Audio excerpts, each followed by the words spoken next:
അരനൂറ്റാണ്ട് കാലത്തെ ഇടവേളയ്ക്ക് ശേഷം മനുഷ്യൻ വീണ്ടും ചന്ദ്രന്റെ ചക്രവാളത്തിലേക്ക് ഒരു മഹാപ്രയാണം തുടങ്ങുകയാണ്. 1972 അപ്പോളോ ദൗത്യങ്ങൾ അവസാനിപ്പിച്ചതിനു ശേഷം നമ്മൾ ആകാശത്തേക്ക് നോക്കി പലപ്പോഴും ചോദിച്ചിട്ടുണ്ട്, ഇനി എന്നാണ് നമ്മൾ അങ്ങോട്ട് മടങ്ങുന്നതെന്ന്. ആ കാത്തിരിപ്പിന് ഇപ്പോൾ ഒരു ഉത്തരമായിരിക്കുന്നു. ഇത് ആർട്ടമിസ് 2. ഇത് വെറും ഒരു സന്ദർശനമല്ല, വരാനിരിക്കുന്ന തലമുറകൾക്കായി ചന്ദ്രനിൽ ഒരു വീടൊരുക്കാനുള്ള മനുഷ്യരാശിയുടെ ഏറ്റവും വലിയ മുന്നേറ്റമാണ്. 2026 ഏപ്രിൽ 1 ഫ്ലോറിഡയിലെ സ്പേസ് കോസ്റ്റിൽ നിന്ന് ആ ചരിത്ര നിമിഷം കുതിച്ചുയർന്നപ്പോൾ അത് കേവലം ഒരു റോക്കറ്റിന്റെ വിക്ഷേപണമല്ല, മറിച്ച് ഭൂമിയിലെ 800 കോടി ജനങ്ങളുടെ സ്വപ്നങ്ങളാണ് ആകാശത്തേക്ക് പറന്നുയർന്നത്. നാസ ഇന്ന് വരെ നിർമ്മിച്ചതിൽ വെച്ച് ഏറ്റവും കരുത്തുറ്റ റോക്കറ്റായ SLS അഥവാ സ്പേസ് ലോഞ്ച് സിസ്റ്റത്തിലാണ് ഈ 4 ധീരരായ മനുഷ്യർ യാത്ര ചെയ്യുന്നത്. ഭൂമിയുടെ ആകർഷണ വലയം ഭേദിച്ച് 2,50,000 മൈലുകൾക്കപ്പുറം മനുഷ്യൻ ഇതിനു മുൻപ് സഞ്ചരിക്കാത്ത അത്രയും ദൂരത്തേക്ക് അവർ കുതിക്കുകയാണ്. പക്ഷേ ലോകം മുഴുവൻ ഉറ്റുനോക്കുന്ന ഈ ദൗത്യത്തിൽ ഒരു വലിയ നിഗൂഢതയുണ്ട്. ഹായ് ഫ്രണ്ട്സ്,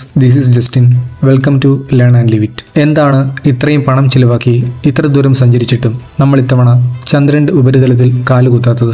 വെറും ഒരു വട്ടം ചുറ്റലിന് വേണ്ടി മാത്രമാണോ കോടികളുടെ ഈ ദൗത്യം? ഇതിനു പിന്നിൽ നമ്മളാരും പ്രതീക്ഷിക്കാത്ത അതിശയിപ്പിക്കുന്ന ഒരു കാരണമുണ്ട്. ഈ യാത്രയെക്കുറിച്ച് കൂടുതൽ ആഴത്തിൽ ചിന്തിക്കുമ്പോൾ ആദ്യം നമ്മുടെ മനസ്സിൽ വരുന്നത് ഇതിന്റെ പേരാണ്. എന്തുകൊണ്ടാണ് ഇതിന് ആർട്ടമിസ് എന്ന പേര് നൽകിയത്? ഗ്രീക്ക് പുരാണങ്ങളിൽ ചന്ദ്രന്റെ ദേവതയാണ് ആർട്ടമിസ്, അപ്പോളോയുടെ ഇരട്ട സഹോദരി. 50 വർഷം മുൻപ് അപ്പോളോ നമ്മളെ ചന്ദ്രനിൽ എത്തിച്ചെങ്കിൽ ഇന്ന് ആ സഹോദരി നമ്മളെ അവിടെ താമസിപ്പിക്കാൻ പോവുകയാണ്. ഇത്തവണത്തെ പ്രത്യേകത ഈ ദൗത്യത്തിലെ യാത്രികർ തന്നെയാണ്. കമാൻഡർ റീഡ് വൈസ്മാൻ നയിക്കുന്ന ഈ സംഘത്തിൽ പൈലറ്റായി എത്തുന്നത് വിക്ടർ ഗ്ലോവർ ആണ്. ചന്ദ്രനിലേക്ക് യാത്ര തിരിക്കുന്ന ആദ്യത്തെ കറുത്ത വർഗ്ഗക്കാരൻ എന്ന ബഹുമതി ഇനി ഇദ്ദേഹത്തിന് സ്വന്തമാകും. ഇത് കേവലം വംശീയമായ ഒരു ചരിത്രമല്ല, മനുഷ്യരാശിയുടെ മുഴുവൻ പുരോഗതിയാണെന്നാണ് വിക്ടർ ഗ്ലോവർ പറയുന്നത്. കൂടെയുള്ള മിഷൻ സ്പെഷ്യലിസ്റ്റ് ക്രിസ്റ്റീന കോച്ച് ചന്ദ്രന്റെ ഭ്രമണപഥത്തിലേക്ക് എത്തുന്ന ആദ്യ വനിതയായി മാറുമ്പോൾ കാനഡയുടെ അഭിമാനമായ ജെറമി ഹാൻസൺ ഈ ദൗത്യത്തിലെ ആദ്യത്തെ അമേരിക്കക്കാരനല്ലാത്ത യാത്രികനായി ചരിത്രം കുറിക്കും. നമ്മുടെ നാട്ടിലൊക്കെ പറയുന്നത് പോലെ ഒരു വിവേചനവുമില്ലാതെ എല്ലാവരെയും ഉൾക്കൊള്ളുന്ന ഒരു പുതിയ ലോകത്തിന്റെ പ്രതിനിധികളാണിവർ. ഇനി നമുക്ക് ഈ യാത്രയുടെ സാങ്കേതിക വശങ്ങളിലേക്കൊന്ന് നോക്കാം. ഈ പോകുന്ന പേടകം വാടകയ്ക്കെടുത്താണോ എന്ന്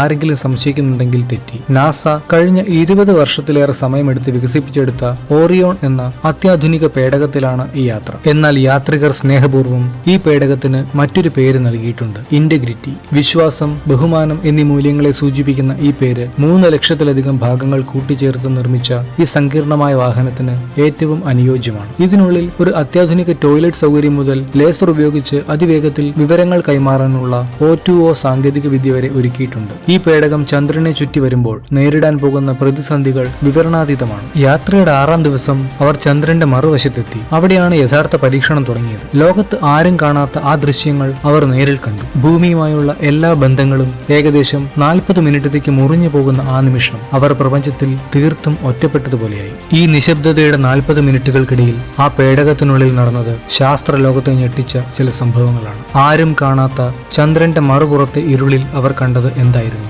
ഭയപ്പെടുത്തുന്ന നിശബ്ദതയ്ക്ക് ശേഷം അവർ തിരികെ വരുമ്പോൾ അവരുടെ കയ്യിൽ ശാസ്ത്രത്തിന് ഇതുവരെ വിശദീകരിക്കാൻ കഴിയാത്ത ചില വിവരങ്ങൾ ഉണ്ടായിരുന്നു. അതിലുപരിയായി ആകാശത്തിന്റെ അങ്ങേയറ്റത്ത് വെച്ച് ആ ബഹിരാകാശ പേടകത്തിനുള്ളിൽ ഹൃദയസ്പർശിയായ ഒരു നിമിഷം കാത്തിരിപ്പുണ്ടായിരുന്നു. ആ നിമിഷം ചന്ദ്രനിലെ പേരിടാത്ത ഒരു ഗർത്തത്തിന് കമാൻഡർ റീഡ് വൈസ്മാൻ ഒരു പേര് നിർദ്ദേശിച്ചു: കരോൾ. 2020 ക്യാൻസർ ബാധിച്ചു മരിച്ച തന്റെ പ്രിയതമയോടുള്ള സ്നേഹസ്മരണയായിരുന്നു അത്. ശാസ്ത്രത്തിന്റെയും സാങ്കേതിക വിദ്യയുടെയും വലിയ ചർച്ചകൾക്കിടയിലും മനുഷ്യന്റെ സ്നേഹം എത്രത്തോളം ആഴമുള്ളതാണെന്ന് ആ ഗർത്തത്തിലൂടെ ലോകം തിരിച്ചറിഞ്ഞു. കരോൾ ഇന്നും ഞങ്ങളോടൊപ്പമുണ്ട് എന്ന് അദ്ദേഹം പറയുമ്പോൾ അത് കേട്ടു നിൽക്കുന്നവരുടെ കണ്ണുകൾ നിറഞ്ഞു പോയിട്ടുണ്ടാകാം. കൺട്രോൾ റൂമിൽ ഒരു നിമിഷം മൗനം തളം കെട്ടി നിന്നു. യാത്ര തുടരുമ്പോൾ അവർ അരിസ്റ്റാർക്കസ് പീഠഭൂമിയിൽ കണ്ട കാഴ്ചകൾ അതിശയിപ്പിക്കുന്നതായിരുന്നു. ചന്ദ്രൻ വെറുമൊരു ചാര നിറത്തിലുള്ള പാറക്കൂട്ടമാണെന്നാണ് നമ്മൾ ഇതുവരെ കരുതിയിരുന്നതെങ്കിൽ നമുക്ക് തെറ്റി. അവിടെ പച്ചയും തവിട്ടും കലർന്ന നിറങ്ങൾ അവർ കണ്ടെത്തി. ഇത് അവിടുത്തെ പഴയകാല അഗ്നിപർവ്വത സ്ഫോടനങ്ങളുടെ തെളിവാണ്. മനുഷ്യ നേത്രങ്ങൾക്ക് മാത്രം തിരിച്ചറിയാൻ കഴിയുന്ന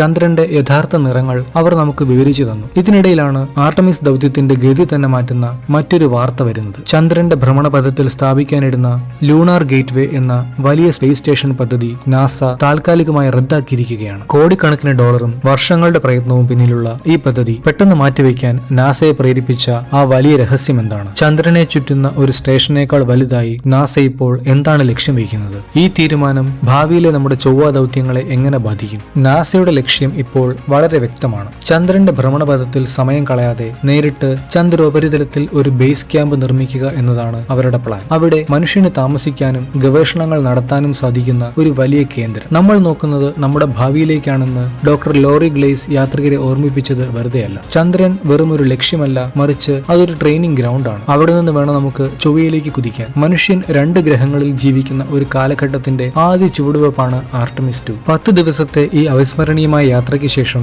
2026 ഏപ്രിൽ 10 സാന്റിയേഗോ തീരത്ത് പസഫിക് സമുദ്രത്തിലേക്ക് ഇന്റഗ്രിറ്റി എന്ന പേടകം പതിയെ ആഴ്ന്നിറങ്ങും. പടുകൂറ്റൻ പാരച്യൂട്ടുകളുടെ അകമ്പടിയോടെ ആ പേടകം മടങ്ങിയെത്തുമ്പോൾ അത് ലക്ഷക്കണക്കിന് മൈലുകൾ താണ്ടിയ വിജയത്തിന്റെ കഥയാകും വിളിച്ചു പറയുന്നത്. അവിടെ കടൽപ്പരപ്പിൽ അവരെ സ്വീകരിക്കാൻ USS ജോൺ പി മൂർത്ത എന്ന കപ്പലും നാവികസേനയുടെ പ്രത്യേക സംഘവും തയ്യാറായി നിൽക്കുന്നുണ്ടാകും. അവിടെ നിന്ന് യാത്രികരെ സുരക്ഷിതമായി കപ്പലിലേക്ക് മാറ്റുന്നതോടെ അരനൂറ്റാണ്ടിന് ശേഷമുള്ള ആ ചരിത്ര പ്രയാണം പൂർണ്ണമാകും. ഈ ചരിത്ര നിമിഷം നമുക്ക് തത്സമയം കാണാം. NASA plus, Amazon prime, Netflix, apple TV തുടങ്ങി ലോകത്തെ പ്രമുഖ പ്ലാറ്റ്ഫോമുകളിലെല്ലാം ഏപ്രിൽ 10 വൈകിട്ട് 6:30 മുതൽ തത്സമയ സംപ്രേഷണം ഉണ്ടായിരിക്കും. മനുഷ്യരാശിയുടെ ഈ മഹാവിജയത്തിന് സാക്ഷികളാകാൻ നിങ്ങളും തയ്യാറല്ലേ? ഞാനിവിടെ ഒരു കാര്യം ചോദിക്കട്ടെ. നിങ്ങൾ എപ്പോഴെങ്കിലും ആലോചിച്ചിട്ടുണ്ടോ പ്രപഞ്ചത്തിന്റെ ഈ അനന്തതയിൽ നമ്മൾ എത്ര ചെറുതാണെന്ന്? എന്നിട്ടും നമ്മൾ ഈ അതിരുകൾ ഭേദിക്കാൻ ശ്രമിക്കുന്നു. പ്രപഞ്ചം മുഴുവൻ സഞ്ചരിച്ചാലും നമ്മുടെ ഏക സുരക്ഷിത താവളം ഈ മനോഹരമായ ഭൂമി തന്നെയാണെന്ന് യാത്രികർ തിരിച്ചറിയുന്ന നിമിഷം കൂടിയാണിത്. ഞങ്ങൾ ഭൂമിയെ തിരഞ്ഞെടുക്കുന്നു എന്ന് ക്രിസ്റ്റീന കോച്ച് പറഞ്ഞതുപോലെ മനുഷ്യന്റെ ജിജ്ഞാസയ്ക്ക് അതിരുകളില്ലെന്ന്